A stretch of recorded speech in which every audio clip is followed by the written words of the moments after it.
We're here with Micaela Pavoncello, who is the founder of the Jewish Walking Tour. Jewish Roma walking tours, yes. And I'm going to be asking a few questions about Judaism and Jews in Rome and the Synagogue in Rome. So I'd like to start off by asking you, when did the first Jews arrive in Rome? Okay. So we are very proud to be members of the most ancient Jewish community outside of Israel, because we came here when Hanukkah was happening. You know Hanukkah. Well, we didn't come here to light candles, not to switch presents, but to celebrate, actually to ask protection to the Romans against the Syrian king Antiochus, who was in power in Judea at that time. And basically what he wanted to do was introducing his pagan culture, putting statues in our temple, and forbid the study of the Torah. And so that's when we decided to send a delegation of ambassadors led by Shimon HaMaccabee, who was one of the Maccabees, to ask protection to the Romans against the Syrian king. So this is the first time a group of Jews left Jerusalem to go somewhere else before the destruction of the temple, which is when the diaspora starts. So we came here before the diaspora. And that's the reason why we are not Ashkenazim, because we didn't go through Eastern Europe. And we're not Sephardim, because we didn't go through Spain or Portugal. So what physical evidence do we have of this delegation? Well, it's in Roman historians that they talk about this Shimon HaMaccabee, who came and wrote in the Senate this pact of agreement that was sealed in a stone. There was an actual agreement, and so ancient Roman historians talk about this agreement. And there are other evidence. For example, during the time of Cicero, there was this very important trial because the Jews had found out that one of the governor of Jerusalem had stolen the taxes, the fee, the offer that the Jews from all over were sending to Jerusalem for the maintenance of the temple and for the maintenance of the salary of your predecessor, because he's a Kohen. Okay, so how were Jews generally treated in ancient Rome? Okay, so we have to make some distinctions. When they first arrived, they were not really understood, and they felt, and don't forget, the Romans felt themselves as people involved with agriculture. Romans didn't perceive themselves as traders. So when the Jews came, kind of taught them how to think of themselves as traders. Jews have always been in the trading business, and we have always spoke Greek, which was like the common language of the Mediterranean. And so basically, Romans and Jews Romans understood the potentiality of the Jews, and especially down very illuminated leaders like Julius Caesar or Augustus. They really had a good life because they were not just tolerated, they were protected, and there were rules to protect the Jews. Like gathering for praying, things that today we got almost for granted, were not so granted in the past. So building a synagogue, having a land as a cemetery, exonerating the young adults from the army, which lasted 3 years, so that they could observe Shabbat and the Jewish laws, halachic laws of kasherut and so on. So when Julius Caesar died, more than 40,000 Jews were living in Rome. I remind you today we are 16,000, so the proportion was huge. And Rome was a city of only 1 million citizens, so it was really huge. There were Jews in every level of the social life. There were some emperors that even kind of converted to Judaism, or at least sympathized with Judaism. But then not everyone was like Julius Caesar. And then Titus destroyed the temple. Historians say he didn't want to destroy them, but at the end he destroyed the temple. So we have to talk about facts. Yeah, we see that on his arch, no? That he brought back a lot of... Yes, of the vessel, of the drapery, of the spoils of Jerusalem. And so when he came to Rome, he brought Jews as slaves. But we know that a ransom was paid by the Jews who were already in Rome to free their brothers. So that's another evidence. The Jews were already existing in Rome before the diaspora. Okay. What happens to Jews when the empire starts to crumble? Well, as everyone, they suffered the new politics, the invasion of the barbarian, for example, was a terrible shock for all the Romans. We had to stop using the Jewish catacombs, as all the other Romans were stopping using their catacombs, because, as you know, catacombs are out of the main gates of the former walled city of Rome, and when the barbarian came, Romans locked them in the city, and the catacombs were outside. So that's when we start using in-city cemeteries. Where are the Jewish catacombs? The Jewish catacombs we used to have 6, and there were one in Monteverde used to be.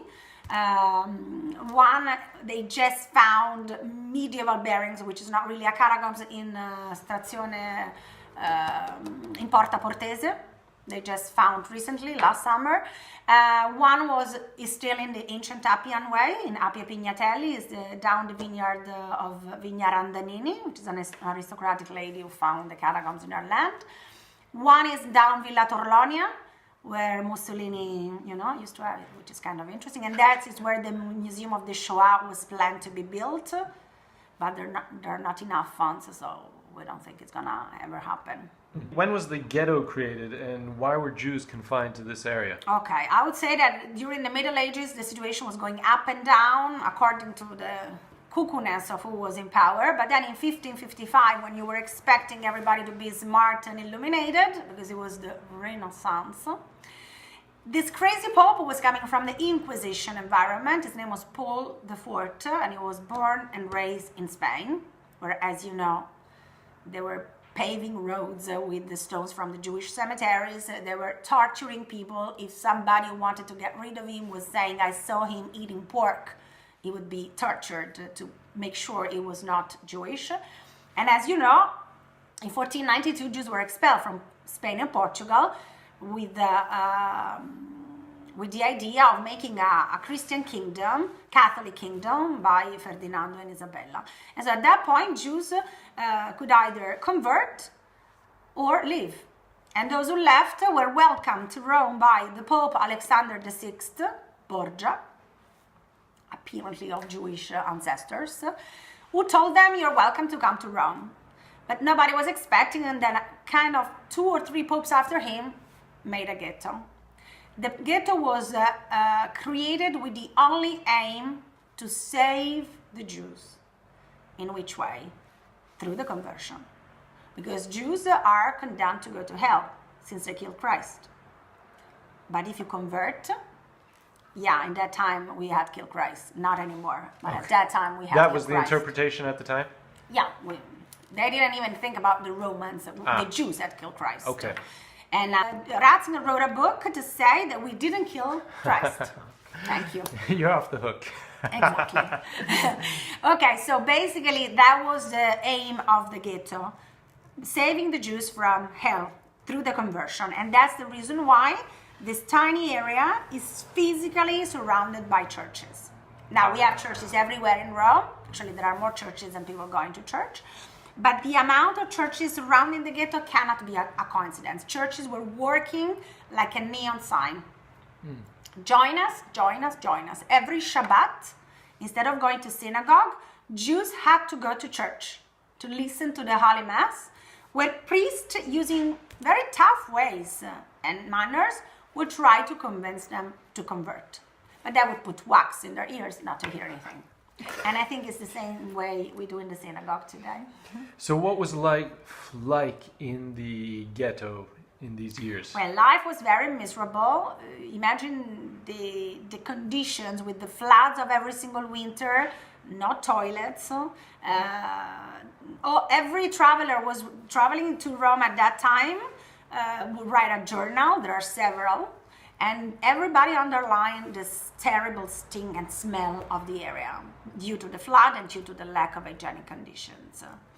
Life was hard. It was hard. They could only practice 2 jobs, and one was money lending, and the other was selling second-hand clothes. Now, the money lending business, it's a very important thing that we have to talk about, because that's the beginning of prejudice. You know, we have always been accused, even if you don't practice much with that last name, I'm sure that you have been told don't be cheap. I'm sure. And you underlined when we met, you are a generous Jew. Remember, that's part of our genetical system, but it's got an historical origin. We were obliged to give money under interest because in the Torah, in the Bible, it says don't charge interest to your brother. And that's something that Christians feel dedicated to themselves because Christians call each other brothers by default, even if there's no blood connection, they're brothers. So they could not do it because it would be mortal sin for them. But Jews were already mortal sinners because they had killed Christ. So let the Jews do it, they cannot die twice. Where did Jews get the capital to lend? And that's a good question. Very few were moneylenders. The others were rags collectors. People would make a day, lunch and dinner during the day, and somehow, they were not real jobs. So within the community, there were various strata of social... I would say so. I would say that a small percentage were the moneylenders, and are those that, if you go to see the Jewish Museum, were able to donate to the synagogue those amazing Torah covers, crown, rimonim, and all those great objects that you see. But the mass was a mass of schleppers. Right. Now, the Jews were permitted to leave the ghetto during the day? They were allowed to go out at sunlight and come back at sunset. But let's not forget there were tons of rules to obey that were putting them in danger. Among the rules to obey, Jews could not incriminate Christians. Means that you are subjected to any kind of mocking, insulting, beating, without being able to defend yourself. And so, even today, if you talk to the old ladies who spend the day sitting on the benches in the ghetto, even if they don't leave, they take the bus, they bring their folding chair, and they spend the day there. Do you know what is a JCC? A Jewish Community Center? Like the American standards? Forget it. Our JCC is the piazza. We don't even call it ghetto. We call it piazza. Because we know which piazza it is, and we don't need to name it. There's only one. There's only one, exactly. So if my mother calls me, like she does 100 times a day, she did already 2, where are you? I'm in piazza, and I don't need to specify which piazza, because that's our heart. The living room, the Jewish living room of Rome. Yes, it's the Jewish living room of Rome. Okay. I will call it this way. That's nice. Yeah. So the synagogue is impressive. How were Jews able to afford such a lavish place of worship? It's the representation of the emancipation and freedom that they achieved. They could have built it in any other area, but they choose to build it there.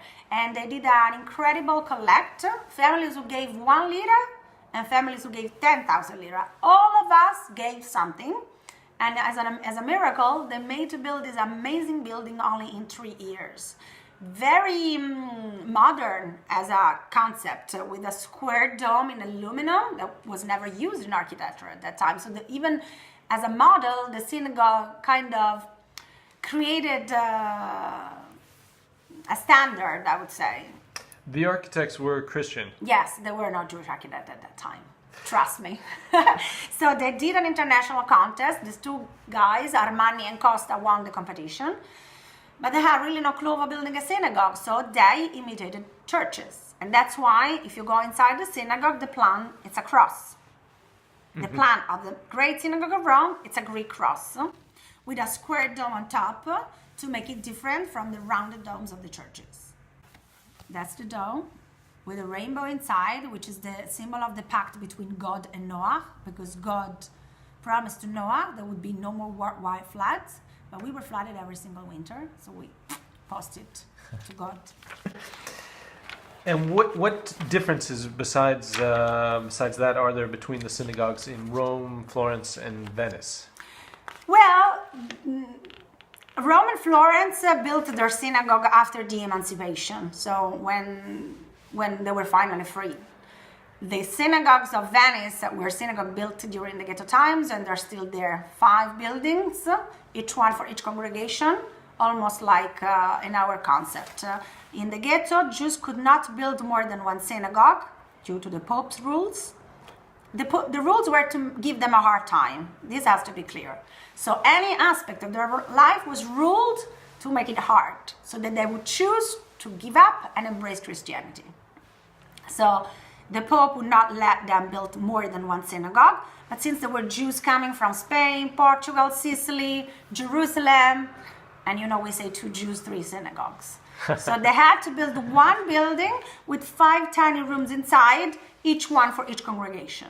And that's the building. Modest, no fancy decorations allowed. But this was demolished in 1890. So our synagogue, the Grand Synagogue, it's really the synagogue that represents freedom. And that's why we wanted to build it in the same area where we have been suffering cruel pains for 330 years.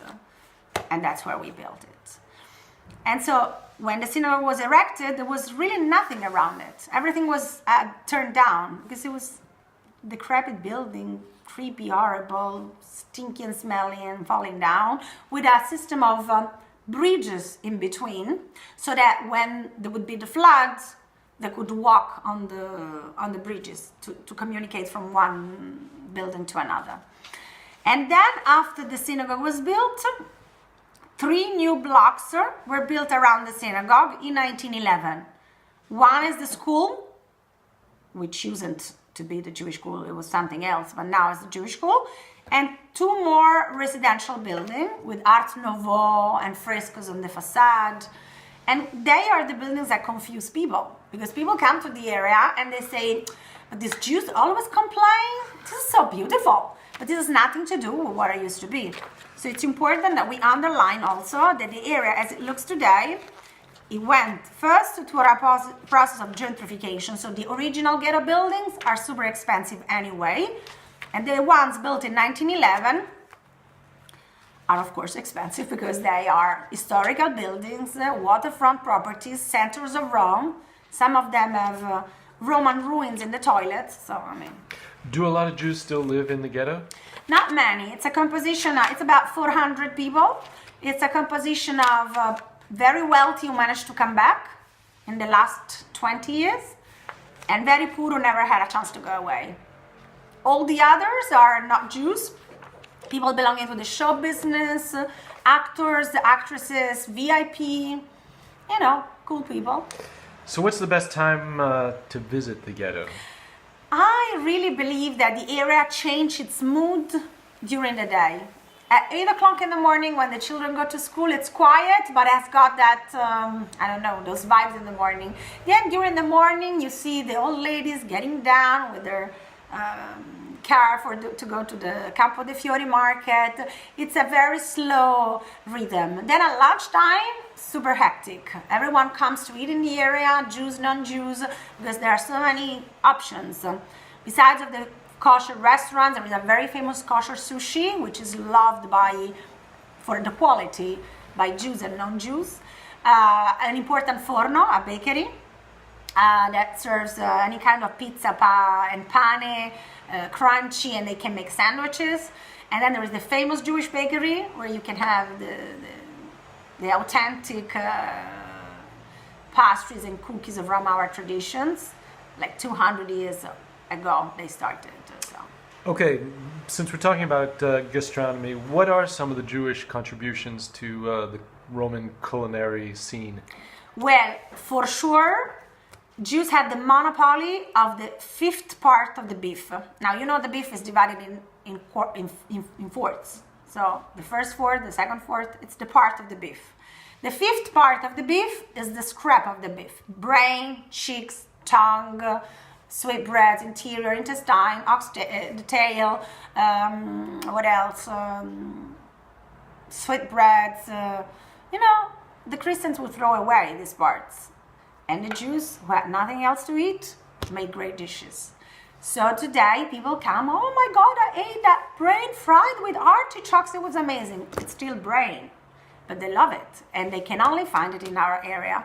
So that's a great contribution. The authentic dishes of the Roman cuisine can be traced back as Jewish dishes, a lot of them, because we are the most ancient citizens of the city. I mean, we are the only group who came here more than 2,000 years ago, before even Christ was born, and never left. So, for example, I went to Jewish school until I was 12. Then I went to public school in Liceo Cavour, and I was the only Jewish girl for 800 kids. So whenever I was saying I'm Jewish, they would ask me if I was Italian. Because, here it's not so common to meet a Jew, and you get confused. The media don't give a good support. So Israel, Jews, it's a whole thing. Well, it's not, because for example, I've been to Israel the first time I was 18. So I never had a connection with it. And my family is an Italian Jewish family.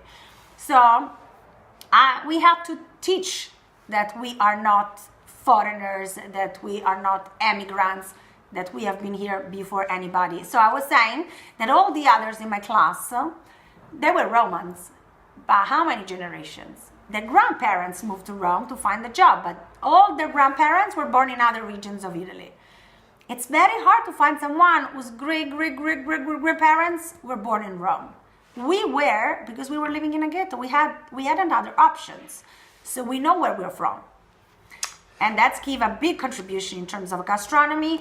For example, in the ghetto there was a fish market, and Jews, to obey the Pope, could only eat anchovies and sardines, because big fishes were for Christians.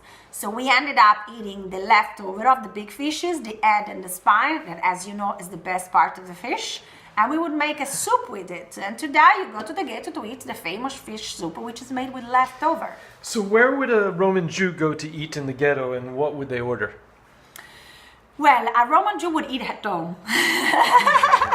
But sometimes happens that you don't want to cook, and so you would go to, there are so many good kosher restaurants, La Taverna del Ghetto, Baghetto, La Reginella, and they always try to reinvent the dishes of our traditions. So you would get the fried artichokes, because generally we don't fry that much at home. So you would get the fried artichoke, you would get the chopped liver, the pâté, you would get the concha, which is zucchini sliced, dried at the sun, fried and marinated.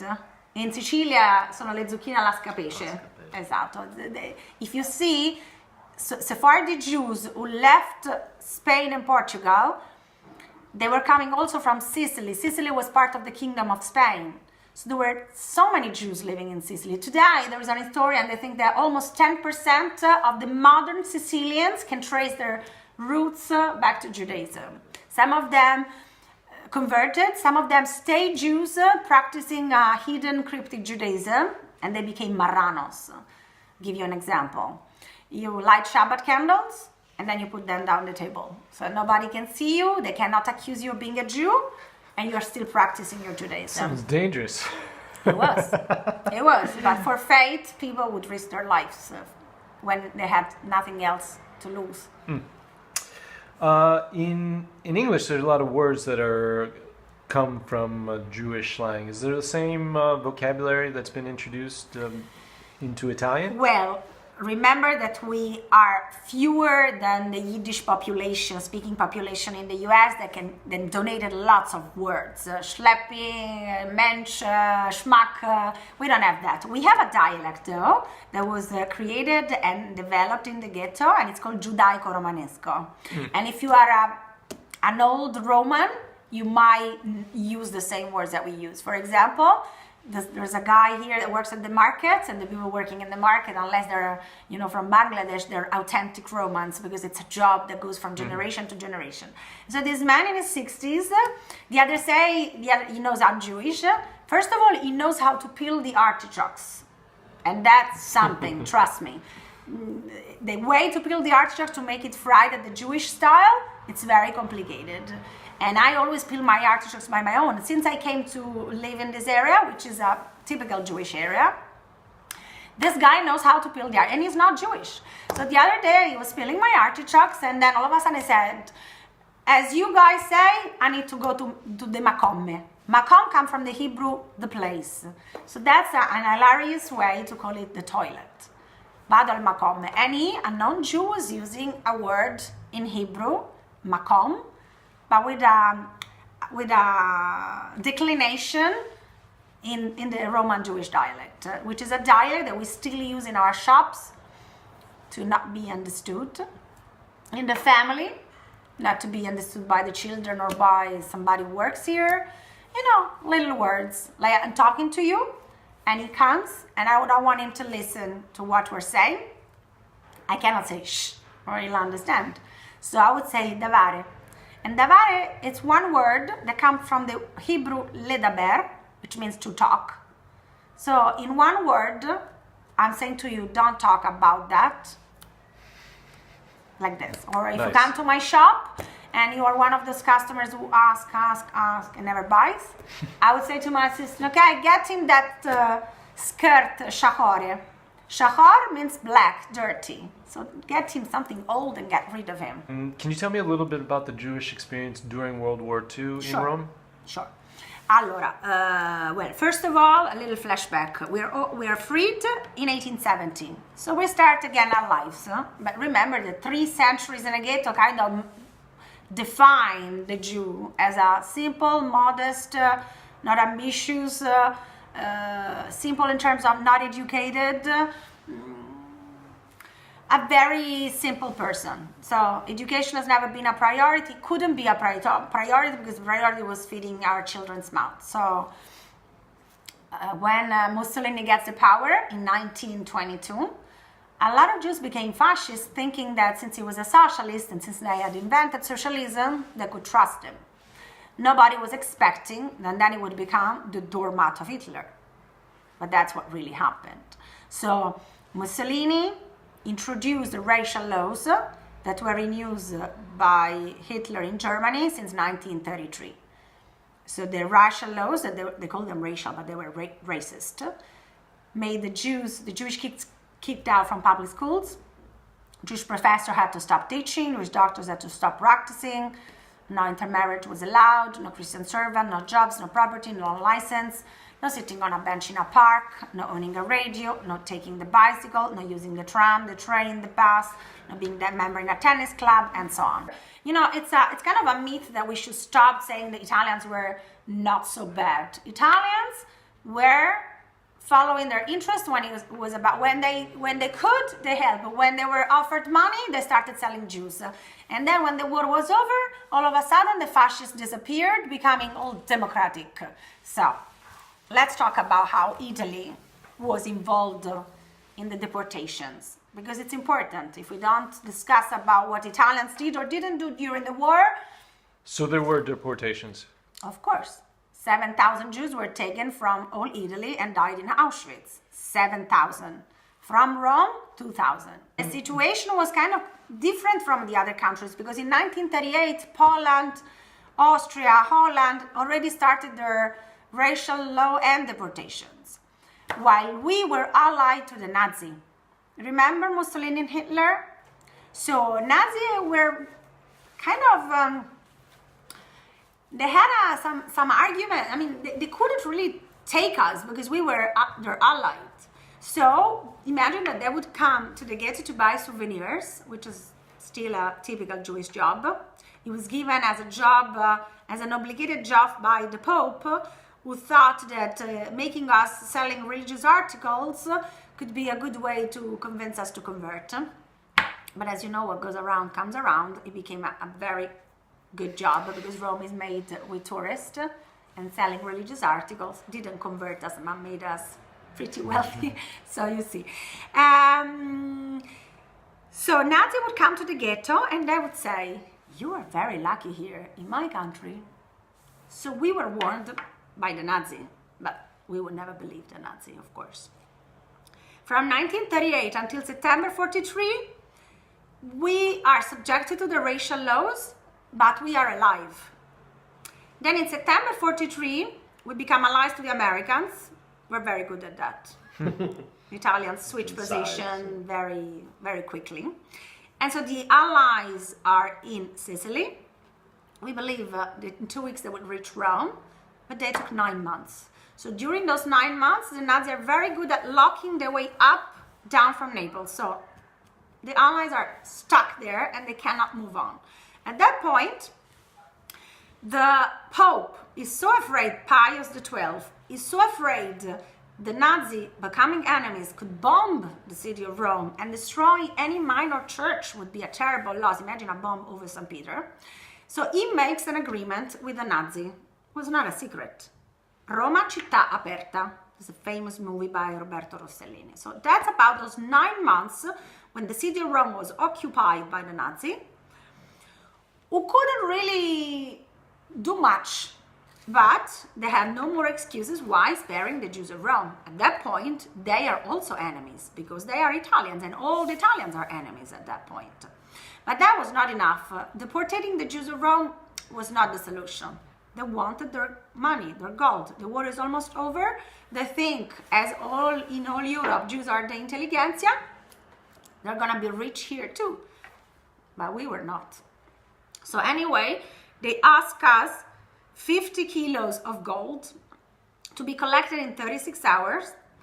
Otherwise, 200 Jewish men will be taken to work to labor camps. Now, we don't know nothing about extermination camps. We know that there are labor camps.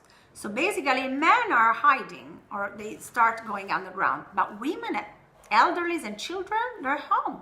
Who will come to pick them up? The Pope will never let anything happen to us. So this is the naive idea that took them straight to the camps.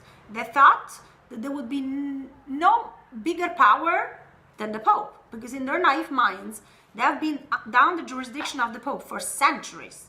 The Pope himself had power of life and death over the citizens of Rome. So even though he was not anymore the king of Rome, there was a time where the Pope was the king of Rome, they thought that they were protected. But they were not, because the Pope had probably other priorities. I'll tell you how it went. We give the gold to the Nazi, and 2 weeks later, the morning of 16 October 1943, the Nazi parked in the ghetto at 5 o'clock in the morning on a Saturday, and in other 26 areas of Rome. They go and knock on the door of these Jewish families at 5 o'clock a.m. They pull them out from their bed in pajama, and they give them an Italian text, which was a very smart move to do, because Italians were not Jews from Rome, didn't understand a word of German, nor Yiddish, nor nothing. So if you read Primo Levi, what he underlines is that the main issue of the Italians in the camps in Germany was that they could not understand what they were told, and so they would die for not showing up at the appel. So the text said that they had 10 minutes to gather, that they had to prepare a suitcase with food for 3 days. They're going to be taken to their new house in Germany. They're allowed to bring money, they're allowed to bring jewels, and are warmly suggested to close their homes with the keys and take the keys with them. So when they are back, all is going to be as they left it. And this is simple people, as I said, so they trusted them. Nobody will take mothers and children to die. But Nazis are still in an embarrassing position, because these people arrested, 1,092 people, are not political dissidents, are not communists, are not partisans, are not criminals, are Roman civilians. And so they keep them in arrest in the military college in Trastevere, next to Regina Coeli. You can see there is an inscription there. And it says, and they keep them in arrest for 2 days and 2 nights. We're talking about October 43. For the rest of Europe, all the Jews are gone, and we're still all alive, and they waste 2 precious days instead of collecting more people. Why it's enough to collect only 2,000? Why they don't use this time to collect more people? A lot of historians think that the reason why Nazis have been putting these Jews in a standby situation is because they were afraid of a Vatican reaction. Because, as I said, these people were civilians. Well, you know what the Vatican reaction was? Among the 1,022 arrested, 9 Christians were arrested as a mistake. And so the Vatican diplomats did all their efforts. Those 9 were freed, and the others could go. So, when the Pope came to the synagogue, when John Paul II came to the synagogue, we were very excited and very surprised, because that was the first time a Pope was stepping inside a synagogue. That was 1986. You don't know the Pope came to our synagogue? No, but that was the first time a Pope had gone to any synagogue, or the synagogue in Italy? No, any synagogue. The first time a Pope met with a pair of a monotheistic religion, our chief rabbi. And when the Pope came, he asked to come, actually. We did not invite him. No. It's important because that really established the first step of reconciliation with Jewish world. You have to know that in the Ghetto times, every time a pope was elected, a delegation of Jews had to go and homage the pope. The ceremony was the following. Jews had to bring as a gift the scroll of the Torah. We knew what was going to happen, so the scroll that was brought was a fake one, like not valid. The Pope would raise it in his hands, show it to the congregation, and then throw it to the ground as an act of submission of the Jews to the papacy. But isn't the Torah the Old Testament?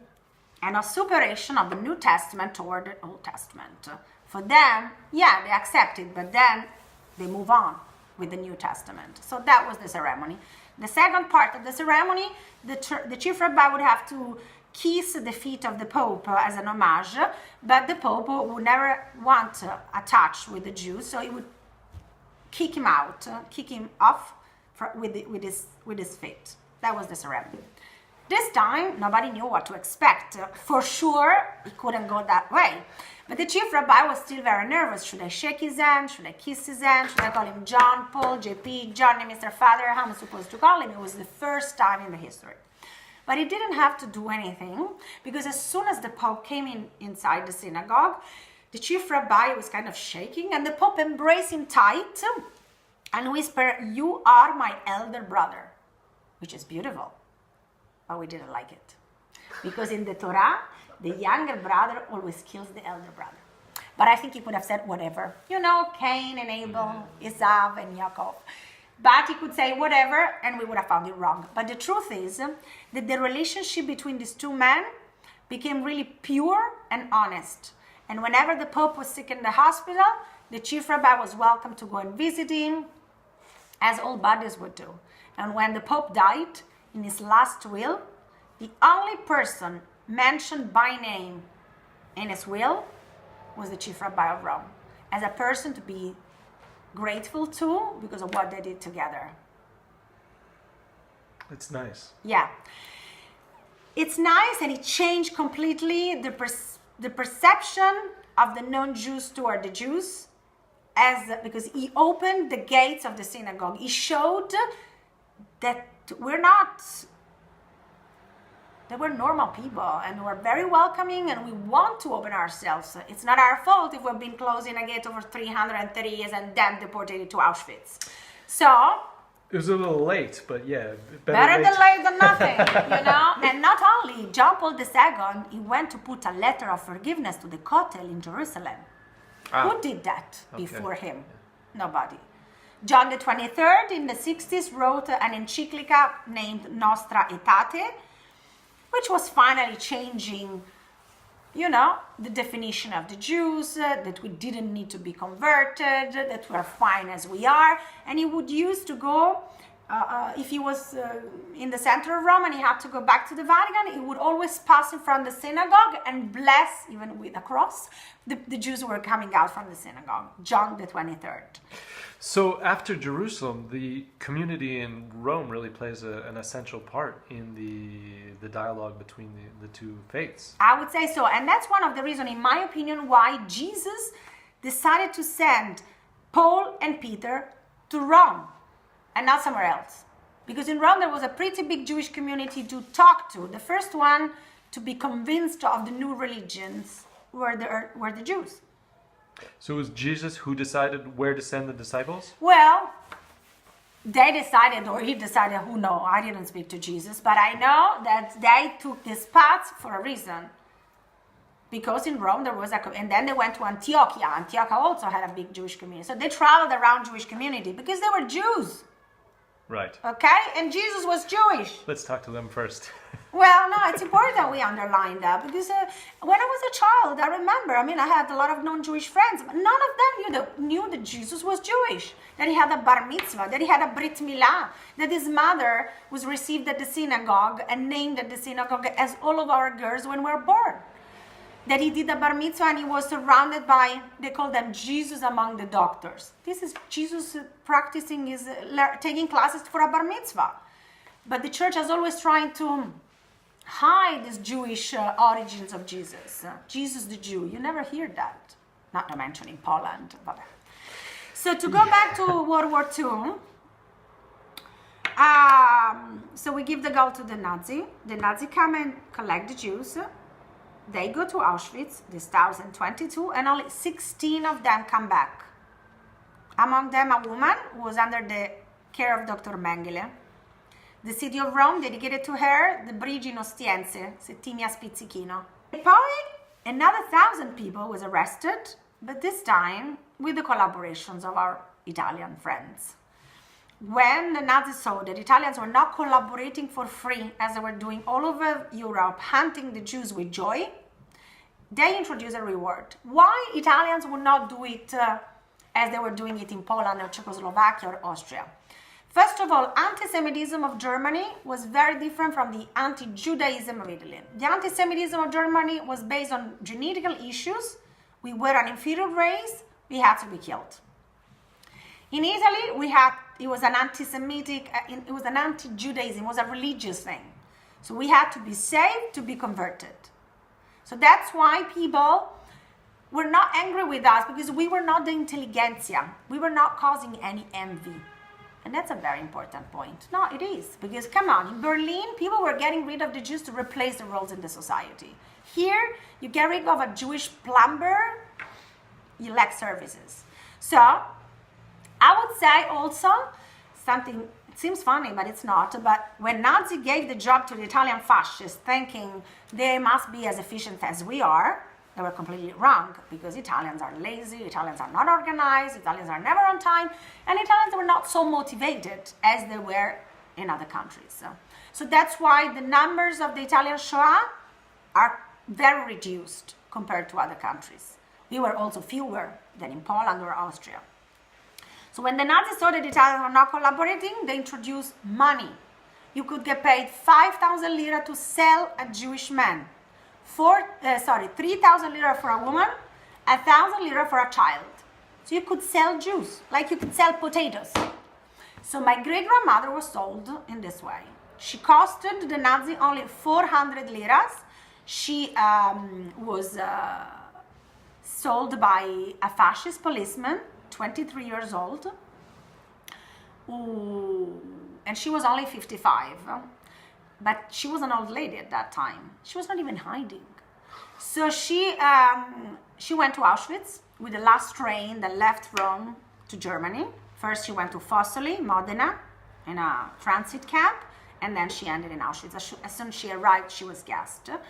And her neighbor, a much younger woman, came back. They did the trip together, but at the ramp, they were divided. One went to the gas chamber and one went to work. So she's the one who told us that our great-grandmother died. At the end of the war, my grandfather, her son, who survived the war with 3 small children changing place every single day for fear to be denounced. So this is how Romans helped. I have a very good book. It's called Cain in Rome. And it talks about this famous gang, the Koch gang, who was selling Jews as a business. So we have an idea of how many Italians actually earned money this way? Yeah, the problem is that as Italy faced the post-war, and I'm giving you an example through what my grandfather was asked to do at the end of the war, he got a call from the police, and they told him that they needed to talk about his mother. So he runs to the police station because he thinks they got news about his mother. His survivors took a long time to come back. And so when he reached the police station, they say, "Sir, do you know that man had a little trouble with your mother?" He says, "So the man who sold my mother? Yes, he's in jail. He's going to be there for a long time, because in the meantime, we managed to get his name and to denounce him." So at the end of the war, he went to jail. In 1946, there was an amnesty. So all this went out. So my grandfather was called and asked to write a paper to forgive him so that he could get a job back. So the police is asking my grandfather to forget that his mother died naked and shaved in a gas chamber, and to rehabilitate this young man because he's got small children and we needed to give a job back. So what did your grandfather do? My grandfather said, "Yeah, sure. I'm gonna give him the forgiveness if you let me be alone with him, the two of us in a room. He was going to kill him with his hands. He had sold his mother. He would wake up every single night post-war yelling the name of his mother. I mean, it's something we cannot understand. I mean, it's just a coincidence. I was born in 1976. I don't know when you were born. 3 in the States. I was born in Rome in a time where we were finally... It's just a coincidence. So I feel that. I feel I could have been my great-grandmother. And since I have children, I cannot even watch Shoah movies anymore. I can't. I'm done. I think it's time for the others to see them, to watch them. I think I know the story. And it's too much. Well, I could certainly sit here and listen to you all day tell your stories because they're fascinating. And that's why the tour lasts 3 hours. You were surprised. Is that 3 hours? Yeah, there's so much to say. Family stories. And the gastronomy. And my mother's side is Libyan, so it's another story. That's another tour. Well, if we could just end with you telling me a little bit about what visitors might expect when they are on the Jewish walking tour and how it works. Well, for sure, people, first of all, do not expect a thriving, living, beautiful, full of life Jewish community. That's the first thing they don't expect, because visitors all over Europe are used to visit Jewish community that are museums, dead Jewish communities run by non-Jews. Look at Prague, look at other towns, even Venice. Everything is run by non-Jews. If it was not for Chabad, that can offer like a kosher accommodations, kosher restaurants and things like that, Venice is not anymore a Jewish living community.